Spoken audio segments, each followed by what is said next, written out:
목사님들이 많이 모이는 뭐 교단 총회나 교단 회의 같은 걸 하게 되면 시끄럽습니다. 그리고 헌법도 있고 이걸 이렇게 적용해야 된다, 저렇게 적용해야 된다라고 하는 말들이 많이 있습니다.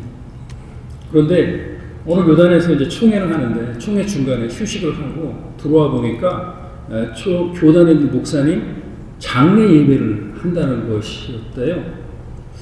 그래서 일정이 없었는데 아마도 교단에 기여를 많이 하신 그 목사님 장례 일정이 맞아서 이렇게 하신 그 장례 예배를 하는 것이다라고 생각을 하면서 이렇게 예배를 참석을 했답니다.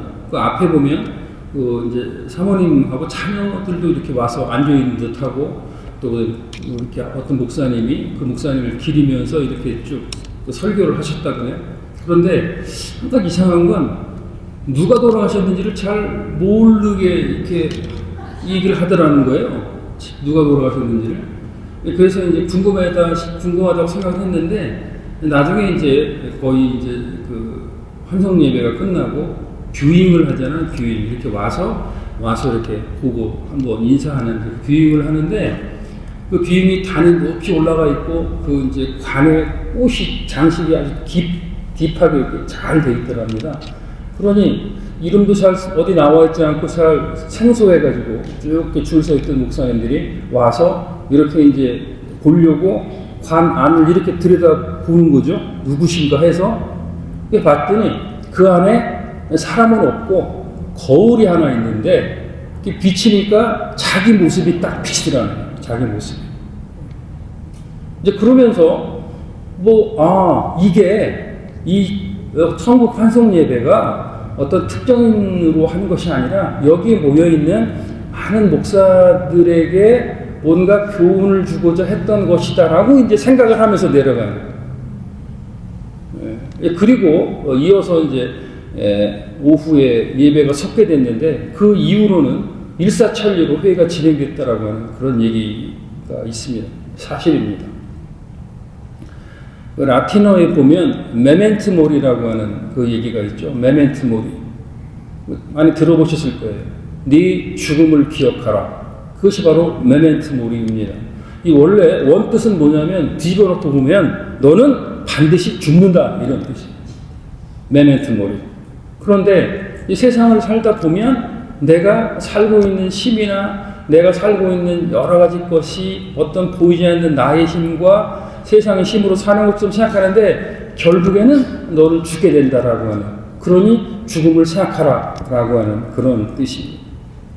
미국에 보면 그 코스트가드라고 있죠. 코스트가드, 해안경비대가 있는데 해안경비대에 그들이 어떤 갖고 있는 모토가 있습니다. 그 모토가 뭐냐면 항상 준비하라입니다. 항상 준비하라.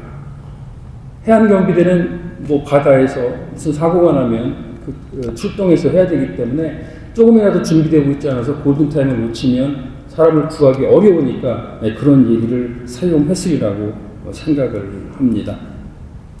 그렇다면 결국에는 우리가 요한복음 강의를 하는 것도 이제 어떤 측면에서 우리가 잊고 있고 이 세상에 살고 있는 여러 것에 빠져 있지만 요한복음이 주는 영적인 의미는 뭐냐면 결국에는 이 세상에서 살고 있는 이 짧은 순간의 삶 속을 어떻게 영혼 속으로 이어져 가면서 살 수 있는가를 우리들에게 확인을 시켜주고 있는 것입니다. 그래서 성경을 대할 때 이제는 어떤 잘 알고 있는 얘기고 신약을 대표하는 요한복음에서 가지고 있는 그런 특징적인 것을 그냥 그렇게 슬라이스하게 흘리지 말고 조금만 더 깊이 모아 디깅하자라고 하는 것이 지난번에 첫 번째 시간에 드렸던 말씀이고, 그리고 이제 요한복음 20장 31절의 말씀을 한번 읽어보도록 하겠습니다. 요한복음 20장 31절 말씀. 네. 요한복음 20장 31절 말씀을 한번 찾아보시죠. 네.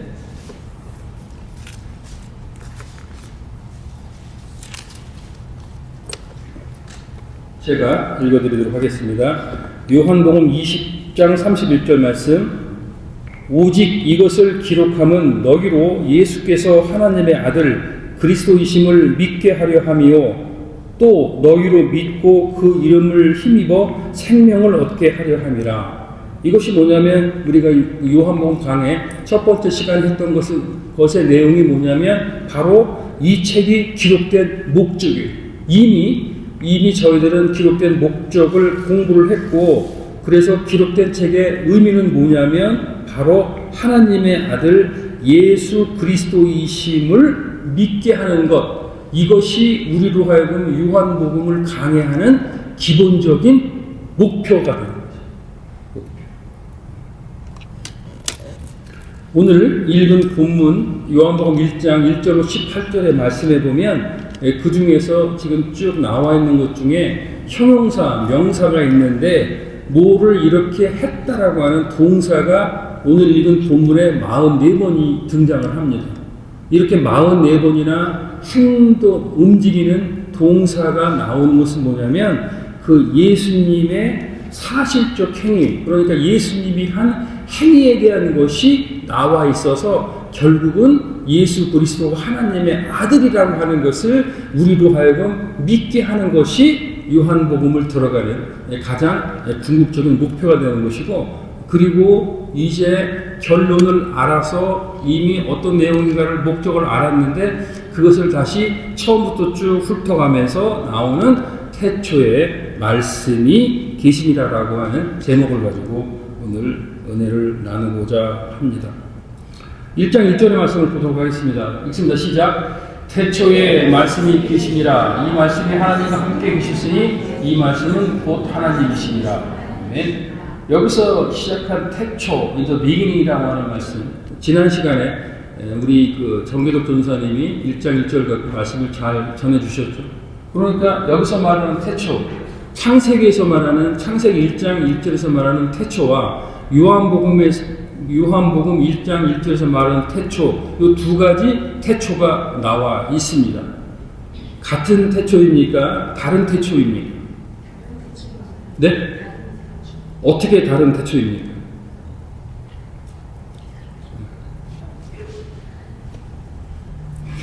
깊게 들어가면 안 되는데 이렇게 또 그래도 다르다고 아시는 것만 해도 많이 아시는 거죠.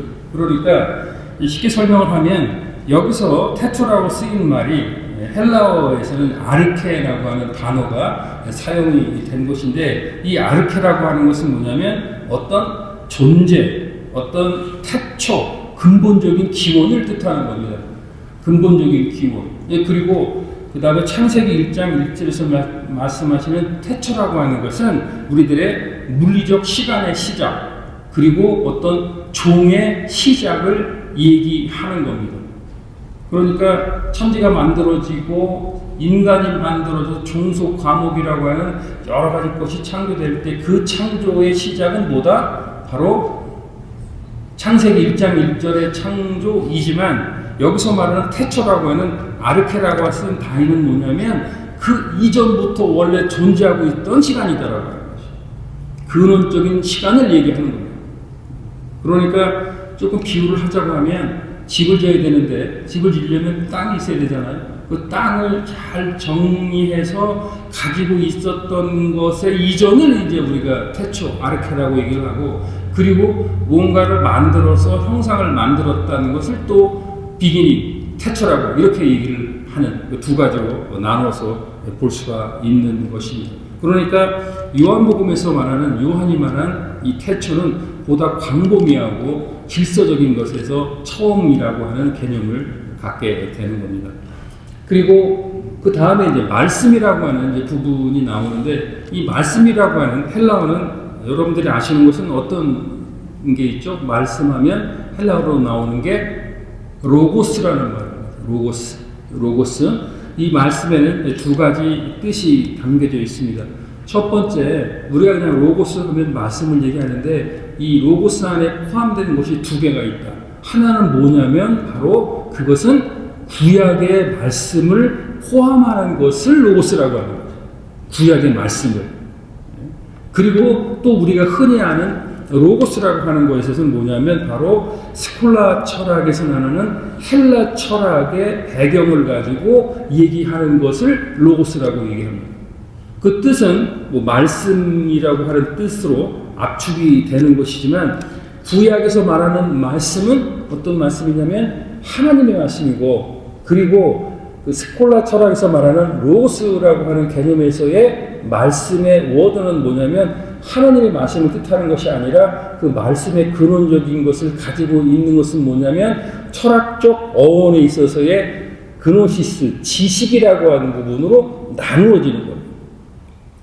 그래서 요한이 이제 요한복음을 기록할 당시에는 이미 그노시즘, 영지주의라고 하는 것이 편만하게 쫙 깔려 있었기 때문에 가급적이면 그들이 쓰고 있는 용어를 사용해서는 안 되지만, 그러나 신약 성경에 전체적으로 400번 넘게 이 로고스라고 하는 단어를 사용한 이유는 바로 무엇이냐면 구약이 포함되고 있는 말씀의 뜻에서 지금 현재 통용되고 있는 그 기본적인 문화적 개념을 가지고 로고스라는 것을 차용해서 사용을 한 것이에요. 오픈 문화교실을 할 때 그 문화교실 속에 퀼트를 하는 것과 그렇다면 과연 성경의 복음을 전하는가 무슨 관계가 있느냐라고 생각해 볼 수가 있겠죠. 그렇지만 이 문화라고 하는 개념이 이 세상에 지금 만연되고 있는, 사용되고 있는 통념적인 것이지만 그것을 끌고 와서 교회 다니시고 신앙이 있는 분들이 그렇지 않은 분들에게 접점을 만들어주는 것과 같은 이치예요. 오픈 골프팀도 또한 마찬가지 원리를 사용하는 것입니다. 골프라고 하는 용어가 성경에 나오지 않지만 그러나 그것을 차용해서 그 내용에는 이제 로고스라고 하는 구약의 말씀, 그것을 합쳐가지고 이제 이 얘기를 하는 것인데, 결국은 이제 구약의 말씀과 헬라적 용어에 합쳐놓으면 그것이 어떤 말씀으로 이어지냐면 바로 그것이 예수 그리스도의 계시의 말씀으로 이어지는 것이죠. 이것을 이제 요한복음의 저자 요한은 그것을 1장 1절부터 서두에서 시작을 하게 되는 것입니다. 그러면서 이제 여기서 태초에 말씀이 계시니라, 이 말씀이 하나님과 함께 계셨으니, 계셨다라고 하는 것은 뭐냐면 요 계셨다라고 하는 것은 지금 현재 과거도 아니고 현재도 아니고 이 헬라어 시제는 바로 뭐냐면 미래 완료형 시제예요. 그러니까 땅의 기초 모든 것이 시작되기 전부터 계셨고 지금도 같이 계시고 그리고 언제까지? 미래 완료까지 같이 계시는 거예요. 누가? 이 요한복음이 쓰여진 목적대로 예수 그리스도가 하나님의 아들임을 얘기할 때 그 예수 그리스도가 우리와 함께 하심을 말씀을 하고 있는 것이죠.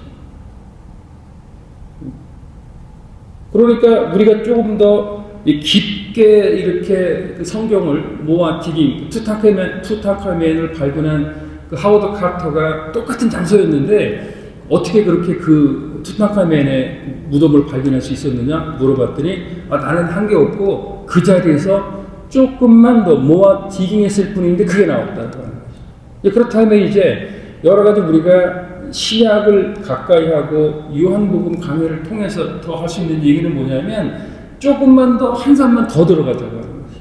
그러면 한 삽 더 들어갔을 때 그 목적이 어디 있는 것이고 우리에게 그것이 어떻게 연결되는가를 다시 한번 생각해 볼 수가 있는 것입니다. 1장 4절의 말씀을 한번 보겠습니다. 읽습니다. 시작. 그 안에 생명이 있었으니 이 생명은 사람들의 빛이라. 아멘. 여기서 이제 우리들 흔히 아는 생명이라고 하는 것을 얘기를 많이 들어보셨죠. 생명. 헬라어로 쓰인 것은 뭐냐면 조에라고 하는 생명입니다. 생명에는 우리가 나서부터 이렇게 쭉 살고 소천, 부를수 하늘천, 하나님 부를 때까지 있었던 것의 내용에 어떤 물리적인 생명이 있습니다. 조에라고 하는 것은 우리가 세상 살아갈 동안 있었던 생명도 조에라고 하는 단어를 사용을 합니다.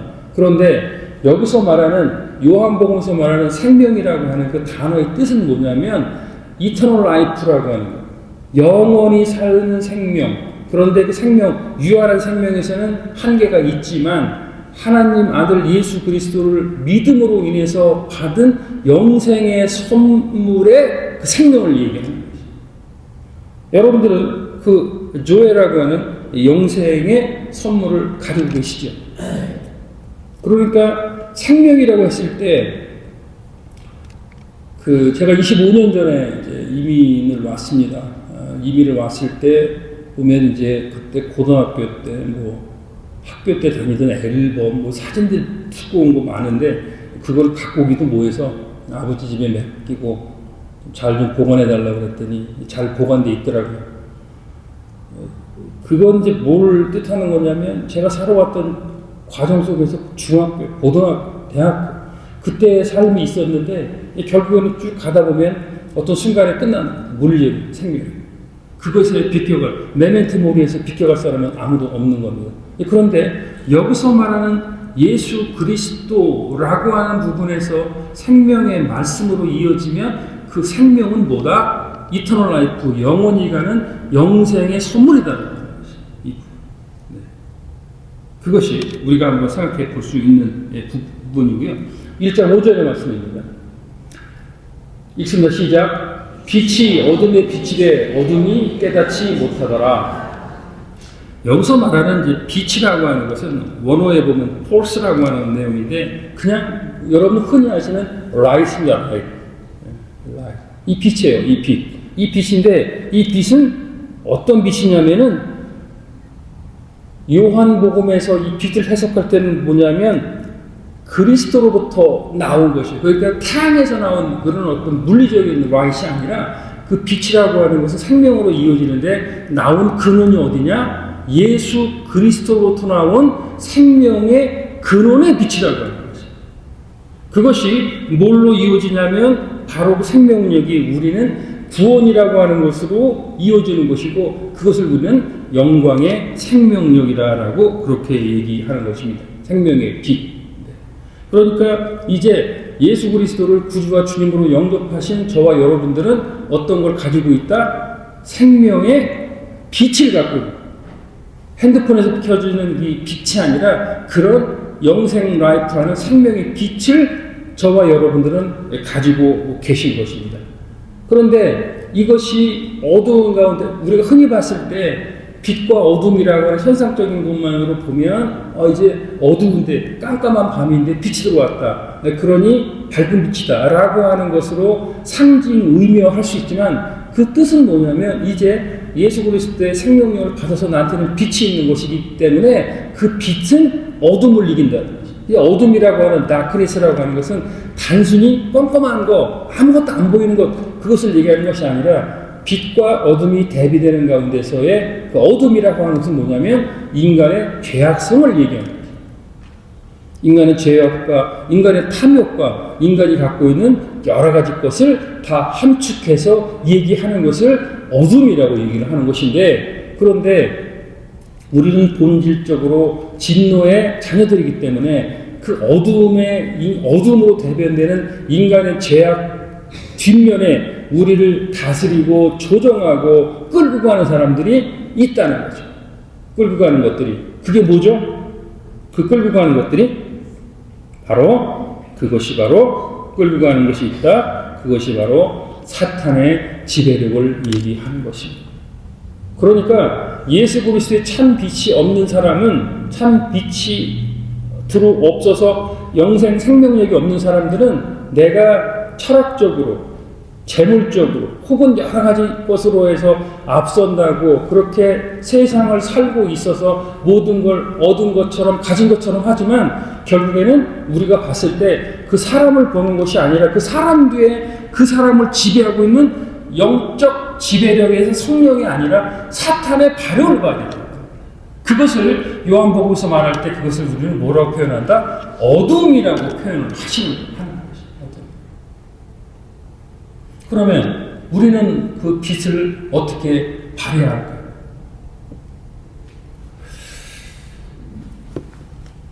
12절 말씀을 한번 보도록 하겠습니다. 읽습니다. 시작. 영접하는 자 곧 그 이름을 믿는 자들에게는 하나님의 자녀가 되는 권세를 주셨으니. 네. 여기서 이제 한 가지 우리가 꼭 알아야 될 얘기가 뭐냐면 영접이라고 하는 단어가 아니라 영접하는 거 아시죠? 받아들이는 거, 리시브라고 하는 거죠. 받아들인다는 거, 환영하고 영접하는 거, 그것을 리시브라고 하는데 여기 이제 헬라어의 영접이라는 단어를 풀어서 해석을 해보면 무슨 뜻이냐면 이 영접, 받아들이는 것은 뭐냐면 바로 내가 예수님께서 지었던 십자가와 같이 내 십자가를 지고 따르는 것, 이것이 바로 영접입니다. 그러니까 예수 그리스도를 믿으면 만사 형통, 만복의 근원, 모든 것이 잘 돼서 그냥 영생 복락을 누릴 것처럼 생각하지만 결국에는 영접이라고 하는 부분은 뭐냐면 근본적으로 깔려 있는 게 뭐냐면 내가 내 십자가를 지고 간다. 그것을 전제로 해서 받아들이는 것을 우리가 영접이라고 이 얘기를 하는 것입니다. 그러면 그 영접하는 사람이 곧 이름을 믿는 자들에게는 하나님의 자녀가 되는 권세를 주셨다라고 하는 얘기를 하는 겁니다. 여기서 말하는 이제 권세라고 하는 것은 뭐냐면 바로 이제 원어로 보면 엑소시아라고 하는 단어인데 이 권세라고 하는 것은 엄청난 통치력과 지배력을 얘기를 하게 되는 겁니다. 그러니까 이제 예수 그리스도의 참빛을 받아서 내가 그를 믿겠다고 영접한 사람은 어떤 사람이냐고 하면 내 십자가를 내가 지고 가면서 예수 그리스도를 따르겠다는 사람인데 그렇게 되면 그 사람에게는 엄청난 통치력과 권력과 엑소시아라고 하는 권력을 함께 주었다라고 하는 것이고 이 엑소시아의 권력은 뭐냐? 바로 예수 그리스도의 본체, 말씀을 수식하는 이 관계하고 같은 연결성을 가지고 있는 것입니다.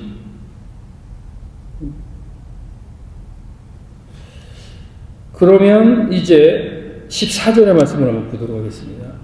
읽습니다. 시작. 말씀이 육신이 되어 우리 가운데 거하심에 우리가 그의 영광을 보니 아버지 독생자의 영광이요 은혜와 진리가 충만하더라. 아멘. 독생자라고 하는 게 뭡니까? 독생자. 지금 요한복음부터는 이렇게 그 단어 하나가 주는 의미를 여러분들이 좀 생각을 하시면서 성경을 읽고 묵상을 하셔야 되는데 오늘은 제가 샘플링으로 몇 개만 찍어서 말씀을 드리는 겁니다. 독생자가 뭡니까? 독생자. 그 독생자는 바로 이제 유일하게 태어났다고 하는 것이 독생의 개념이에요. 그러니까 아들이 뭐 이남 삼녀, 일남 이녀, 오남 이녀 이게 그런 게 아니라 유일하다, only one이라고 하는 그것을 갖다가 독생이라고 얘기를 한 것이고 그 독생이라고 하는 것이 only 하나인데 그것을 그 역할을 하나님의 아들이고 우리를 죄에서 구원하게 하시는 분이 누구다? 바로 이제 예수 그리스도라고 하는 것이죠. 그렇게 되면 그 예수 그리스도의 그 독생자, 예수 그리스도의 영광이라고 하는 게 뭐 영광이 뭡니까? 얼굴을 봐서 기쁘다라고 하는 뜻이죠.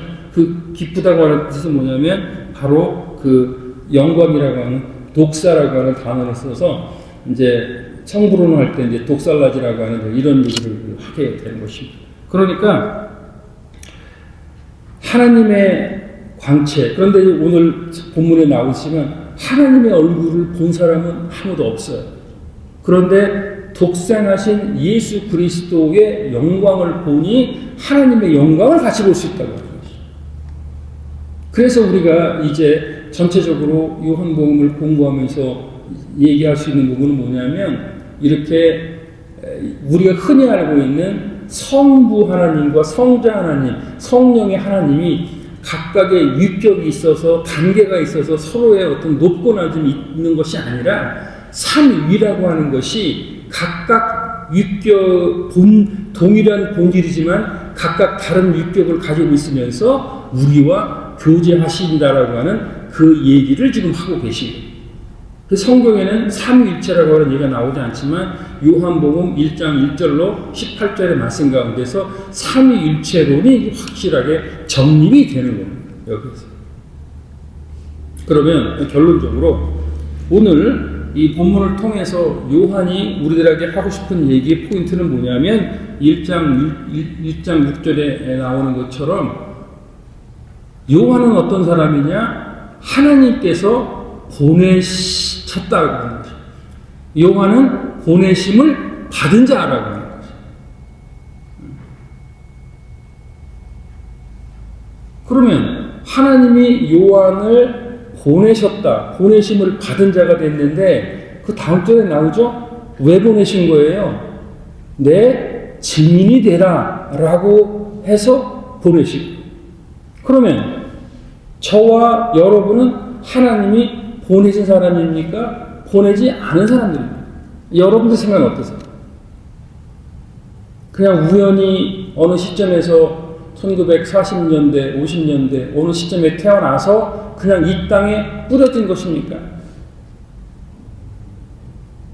결국에는 그렇게 되면 보내심을 받았다라고 하는 의미가 중요한 게 뭐냐면 내가 이 땅에 오게 된 과연 나의 정체성은 어떤 것이냐라고 하는 것이 확립이 돼야 되는 거예요. 이것이 메멘토 모리, 결국에는 사람은 반드시 죽는다라고 하는 명제 하에서 연결이 되면 하나님이 나를 이 땅에 보내셔서 나에게 어떤 소명을 주고 사명을 주고 집안을 일으키고 결혼해서 아이를 낳고 이렇게 살아왔지만 궁극적인 의미에 있어서의 그 나의 정체성은 무엇인가라는 것을 다시 한번 생각을 해봐야 되는 시점에 있는 것이고, 그리고 난 다음에 거기에 대한 결론이 오늘 본문에 나왔지만 너는 내 증인이 되라. 너는 내 증인이 되라 라고 하는 그 얘기를 지금 말씀 중에 하고 있는 것입니다. 말씀을 정리하도록 하겠습니다. 아프리카에서 40년 정도 선교를 한 헨리라고 하는 선교사가 있어서 이제 임기를 마치고 미국으로 이제 돌아오는 배를 탔습니다. 이제 은퇴하고 귀국하는 거죠. 그런데 그 배에는 때마침 그 사냥을 즐겨하는 그 루즈벨트 대통령이 아프리카에 와서 사냥을 하고 그리고 돌아가는 그 배에 이제 타게 된 거죠. 그래서 아프리카에서 대서양을 건너가지고 이제 뉴욕 쪽으로 도착을 했습니다. 그런데 대통령이 이제 그 아프리카에서 수렵을 해서 막 많은 짐승을 잡고 환영의 인사를 하니까 거기 있는 사람들은 이제 배에서 못 내리게 하는 거예요. 행사 끝날 때까지. 그 대통령 루즈벨트가 먼저 내리고 성대한 환영식이 끝나고 그 다음에 그 루즈벨트가 잡았던 그 짐승들이 또 딱 전리품으로 뒤에 쭉 따라오고. 그러니 이제 거기 탔던 이제 누구죠? 거기 이제 탔던 승객들은 내리질 못하고 갇혀 있는 상태. 이제 헨리 선교사가 참다가 시간도 너무 많이 걸리고 참다가 계속 참았어. 그러다가 짐승들이 빠져나가고 행렬이 다 빠져나가서 보안이 풀고 난 다음에 그 이제 헨리 선교사하고 부인하고 같이 그 내렸습니다. 내리다 보니까 그 많던 인파들은 다 빠지고 아무도 없으니까 막 혼자 그 화가 나는. 그 하늘을 쳐다보면서 내가 아프리카에서 40년 동안 선교하고 이렇게 돌아왔는데 이 너무 초라하지 않습니까? 뭐 그래도 하나님 일을 증거하고 온 사람한테 이렇게 하시면 이거 안 됩니까? 라고 막 이렇게 컴플레인을 하고 있는 순간에 그때 하나님의 음성이 들렸다는 거죠. 무엇이냐? 헨리야, 이곳은 너의 본향이 아니다. 그 음성이 들리는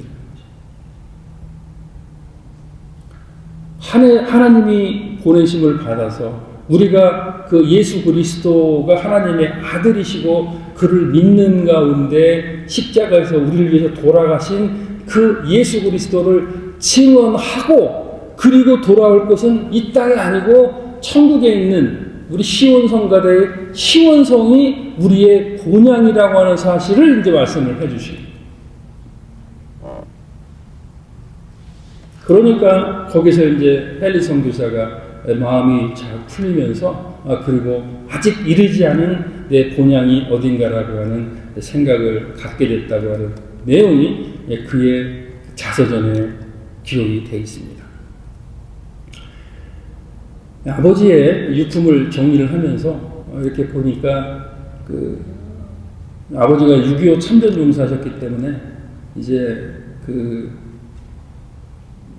뭐 천년 용사셨고 뭐 그런데 이제 연금도 좀 받으시고 해서 많지 않은 연금인데 그 이제 통장 내역을 쭉 보니까 그 출석하시는 교회에 이렇게 11조로 해가지고 그게 쫙 연결이 돼 있어서 매달 이렇게 다리가 불편하셔서 추운 때는 교회를 못 나가시지만 방송으로 들으셨지만 그것을 쭉 이런 모습을 보게 됐습니다. 그리고 좀 이제 작년 4월에 이제 어머니가 소천하시고 9개월 만에 이제 아버지가 또 소천하셨는데 뭐 잘 정리가 좀 안 되더라고요. 정리가 안 되고 그리고 다행히도 미국에서 출발을 하게 되면 이제 시차도 있고 한데 한국에 또 독감이 많이 유행을 해서 사망자들이 많이 생겼나 봐요. 그래가지고 화장터가 없어가지고 부득이 그 장례식장에서 장례를 하루 더 하고 그 화장 시간에 맞춰서 아침에 발인하고 오후에 발인하고 그러니까 더 밀려가지고 이제 사실은 미국에 오면서 장모님, 장인어른, 어머니 돌아가셨지만 한 번도 처음부터 장례를 참석한 일이 없었는데 이렇게 또 그런 건으로 해서 장례를 처음부터 끝까지 마칠 수 있는 그런 기회도 있었습니다. 그러면서 이제 마지막 지난 주일날 와서 좀 말씀 좀 전해달라고 하는 분도 있었지만 왠지 어머니 아버지가 평상시에 이렇게 출석하셨던 교회에 가서 예배를 한번 드려야 되겠다라고 하는 생각이 들었고 그래서 이제 큰 누님이랑 같이 그 교회 가서 예배를 드렸어요. 근데 이제 교회를 가면 어머니 아버지가 앉아 계시던 자리가 항상 있어요. 근데 11시 예배는 옛날에 가서 드린 적이 있어요. 11시에 갔더니 이미 뭐 예배가 시작돼가지고 꽉 차 있고 그러더라고요. 알고 봤더니 10시 반 예배로 바뀌었다고 그러더라고요. 그래서 저쪽 이제 다 문들이 닫혀 있는데 맨 한쪽 구석에 2층 구석에 이렇게 문 열어놓고 늦게 오는 사람을 봤더라고요. 거기 가서 이렇게 앉아 있는데 위에서 보니까 어머니 아버지가 앉아 있던 그 자리가 이렇게 보여요. 목사님 설교를 하는데 뭐 1월 셋째 주 설교인데 뜻하지 부활이라고 하는데 그 내용을 가지고 설교를 하시더라고요. 왜 그랬는지 잘 모르겠고요. 그런데 드리고 싶은 말씀이 뭐냐면 그렇게 하고 큰 교회였기 때문에 천자도 높고 뭐 한참 있는데 거기에서 우리가 이렇게 보면은 옛날에 성경 읽을 때 이렇게 보는 것처럼 부활이 되면 그 천국 백성들이 하얀 옷을 입고 하늘에서 하게 손을 흔드는 그런 성화를 좀 여러분들 보셨잖아요. 그런데 이제 예배를 끝날 때쯤 되니까 그 모습이 어머니하고 아버지가 손을 붙잡고 아버지가 손을 흔드는 모습이 이렇게 보이더라고요. 그래서 이 여러 가지 측면에서 확실히 천국에 가셨구나라는 확신도 있었고 그리고 그렇다면 내가 보여줄 수 있는 건 뭐냐면 목사이긴 하지만 최소한 우리 애들하고 우리 애들이 낳는 아이들에게는 천국 소망이 어떤 것인가라는 것을 확실히 보여주고 살아야 되겠다라고 하는 천국 확신의 소망도 있었고 그리고 남가주 지구촌교회가 이렇게 아버지가 꼭 한번 와서 같이 예배를 드리고 싶어서 애니타임 오십시오라고 그렇게 얘기를 했었는데 결국은 어머니도 못 와보시고 아버지도 못 와보시고 했는데 우리 교회가 그런 복음의 사명과 예수 그리스도의 것을 잊지 않는다면 천국에서 우리 교회를 위해서 기도해 주시기를 마지막으로 인사를 드리면서 왔습니다. 영원한 생명이라고 하는 것 여기에 이제 우리는 관심을 가져야 됩니다. 우리의 노후의 복지가 아니라 우리에게 있어서는 영원한 생명이 필요하고 그리고 이제 이 순간부터 남가주 지구촌교회는 그 전에도 그랬지만 앞으로 계속해서 나의 영혼 그 다음에 믿지 않는 사람들의 영혼 여기를 위해서 전심 전력하는 것이고 그러기 위해서 태초부터 우리와 함께 계신 예수 그리스도의 그 독생자의 영광을 봐야 되는 것이고 그 독생자의 영광을 보기 위해서 생명의 말씀이신 예수 그리스도를 대하기 위해서 우리는 성경을 읽고 묵상하는 그런 저와 여러분이 되시기를 주님의 이름으로 축원드리겠습니다.